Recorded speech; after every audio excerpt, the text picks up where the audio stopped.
where someone who has been the victim of poor treatment repeatedly really has to take a look inside.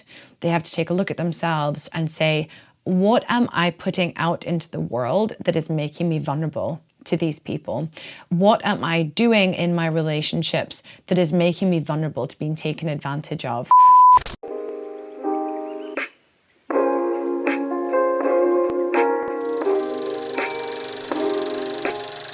Hey guys, it's Agnes. Welcome back to my channel. Welcome if you're new here. I'm a psychiatric nurse, therapist, and owner of this dog. Bunty's here, guys. She's hot. We're actually both hot. I've been batch filming in the same hot room for like 3 hours. So I'll level with you. I'm not wearing any trousers.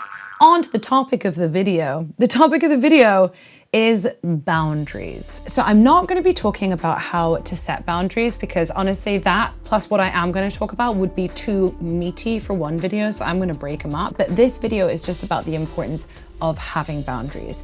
And essentially the lesson is you are teaching people how to treat you.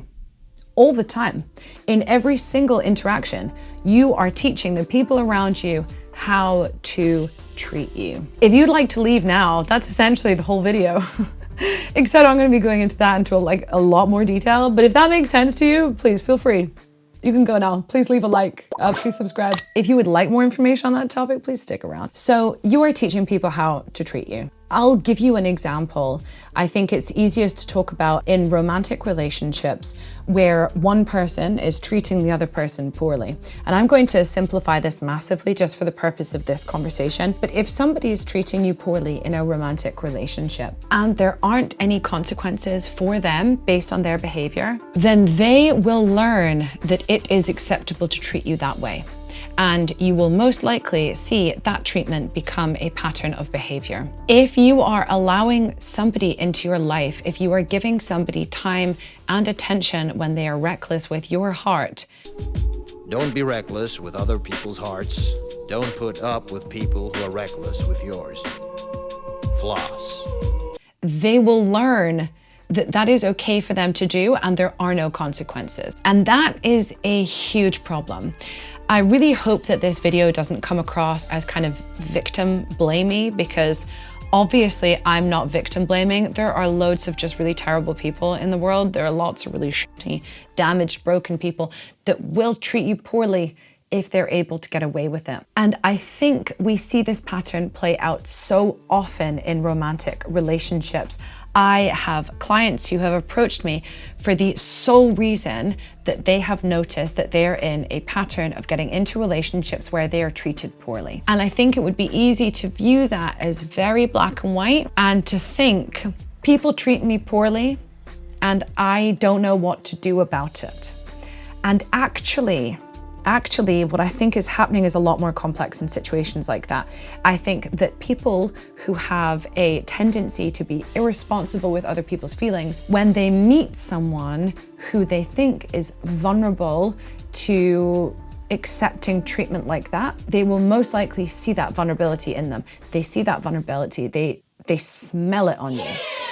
They smell that you will put up with their essentially. And I don't think that a lot of this happens in a massively calculated way. I don't think that there are these really bad people sitting around in the world being like, now how exactly can I find someone who I can manipulate and they will allow me to do anything because they have no boundaries. I don't think it's as calculated as that, not always anyway. But I think that people who have a tendency to behave badly in a relationship will look for someone who has a tendency to accept poor behavior in a relationship.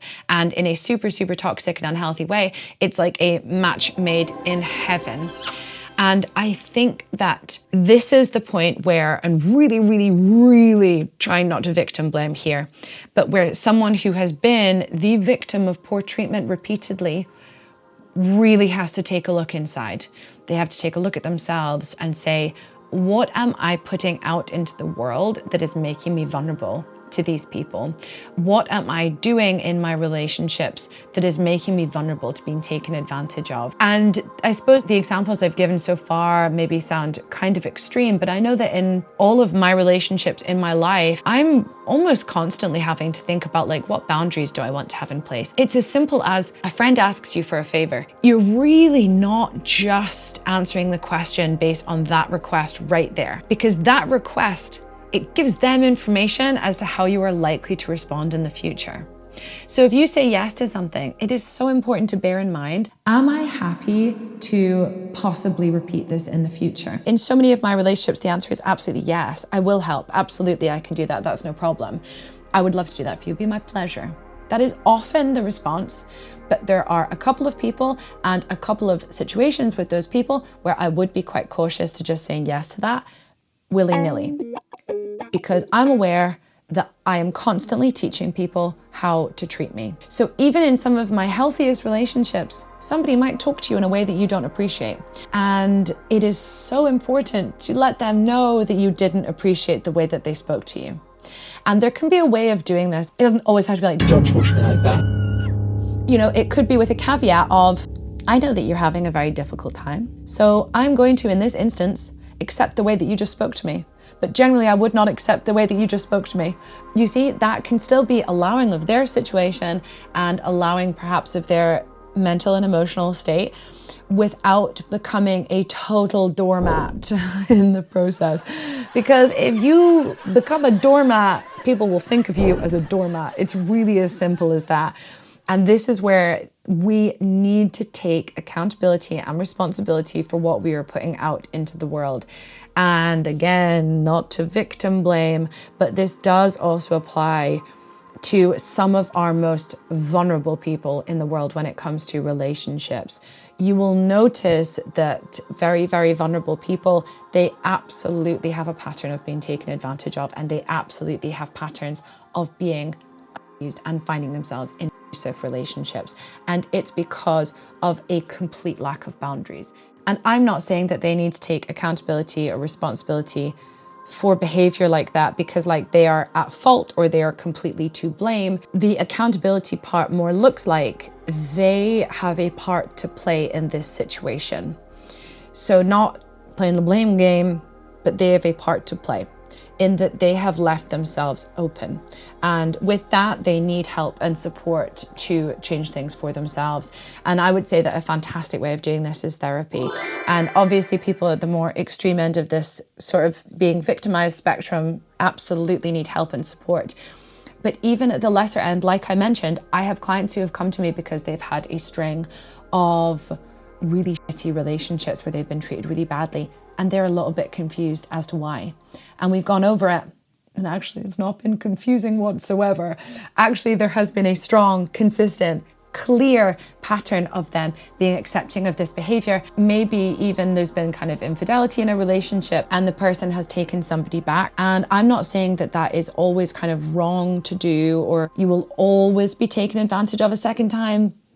But I do think there's a likelihood, because essentially what you've just taught that person is, if you do this, there is still space for you in my life. Now, there are different ways of going about this. You know, somebody could take somebody back after an incident like that, be back in intimate romantic relationship with them, but they could have still put firm boundaries in place with regards to that and said, okay, we can mend and we can repair, but this is what it has to look like, and you have to do X, Y, Z to prove yourself. And so there are ways of doing it in a very boundaried way, but if it has occurred not in a boundaried way at all and it's just been kind of swept under the rug, the likelihood of that person doing that again is just so high, because what you have just taught them is that you don't have any boundaries. What you have just taught them is, oh, you can hurt me immensely and I'm still here. And that is, it's just so dangerous when it comes to your own happiness and when it comes to your own safety. I think that this is the point where things can become a bit mixed and a bit confused when it comes to compassion and forgiveness. And I'm not saying that once somebody has done something wrong that they should never be forgiven, and that's a kind of very permanent thing that they've created for themselves. But I think it is an area in which you should be very, very cautious as the forgiver. And I think in our society, it's very unfortunate that we generally, historically, have taught women that being compassionate and empathetic and forgiving, they are wonderful traits. And I think that a lot of that is true. Those are really, really nice traits, but they can so easily be taken advantage of. And even for the person themselves sitting with this idea of compassion, empathy, forgiveness, grace, but also being boundaried and self-protection and sticking up for themselves, there can be a real kind of battle going on within somebody's head. And I think that that's where the phrase, "you are teaching people how to treat you," can be really, really important to kind of separate, like, what is me trying to be good versus me trying to be kind versus me allowing myself to be taken advantage of.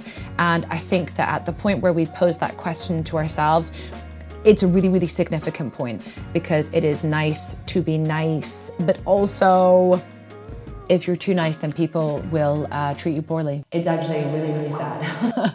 It's really sad that that's the situation in which we found ourselves, but it's true.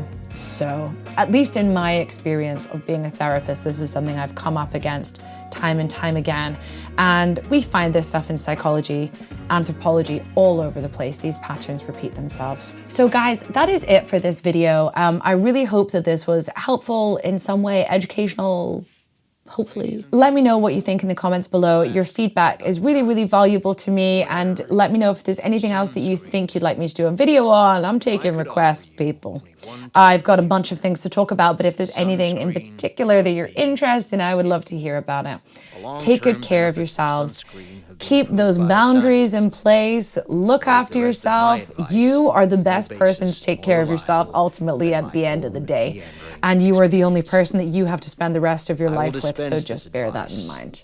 Okay, take care, guys. Bye. Enjoy the power and beauty of your youth. Oh, never mind.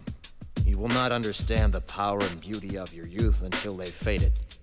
But trust me, in 20 years, you'll look back at photos of yourself and recall in a way you can't grasp now how much possibility lay before you and how fabulous you really looked. You are not as fat as you imagine.